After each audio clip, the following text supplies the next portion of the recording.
നമ്മളെ 2 വർഷം പ്രായമായ തെങ്ങിന് തുറന്ന് വളമിടുന്ന രീതിയാണ് കേട്ടോ. ആദ്യം തന്നെ തെങ്ങിൻ്റെ ചോട് നന്നായിട്ട് തുറന്ന് വെച്ച്, എന്നിട്ട് അതിൻ്റെ അകത്ത് കരിയിലയും പച്ചിലയും എല്ലാം കൊത്തി ഇട്ട് അതിൻ്റെ മേലെ കൂടെ ഞങ്ങൾ വളവും കൂടെ ഇട്ടിട്ട് അവിടെ വെക്കും. മഴക്കാലത്ത് ഇങ്ങനെയാണ് ഞങ്ങളുടെ കൃഷി രീതികൾ. അധികം ഇംഗ്ലീഷ് വളമൊന്നും ഞങ്ങൾ ഉപയോഗിക്കലില്ല. ജൈവവളമാണ്.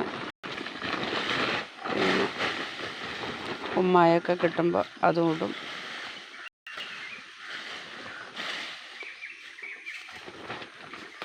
ഇതൊക്കെയാണ് ഇന്നത്തെ ഞങ്ങളുടെ കൃഷി. ഞങ്ങളുടെ വയലും കൃഷിയൊന്നുമില്ല. എൻ്റെ 7ാം ഭാഗമാണ് തന്നെ.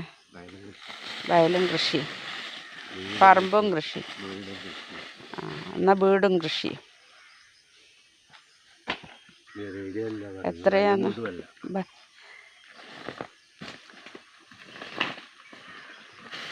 വേണ്ട. ഇങ്ങനെയാണ് ഞങ്ങളുടെ വളപ്രയോഗങ്ങൾ. ഇനിയിപ്പോൾ അവിടുന്ന് അവരൊക്കെ നന്നായിട്ട് അഴുകി ഇനി മഴക്കാലം കഴിയാൻ പോകുമ്പം കൊത്തി മൂടി വെക്കും. അതാണ് ഞങ്ങളുടെ കൃഷി. ഒന്നും കളയാനില്ല, എല്ലാം അതിൻ്റെ മേലെ കൂടി ഇട്ട്. ശരി ഗൈസ്.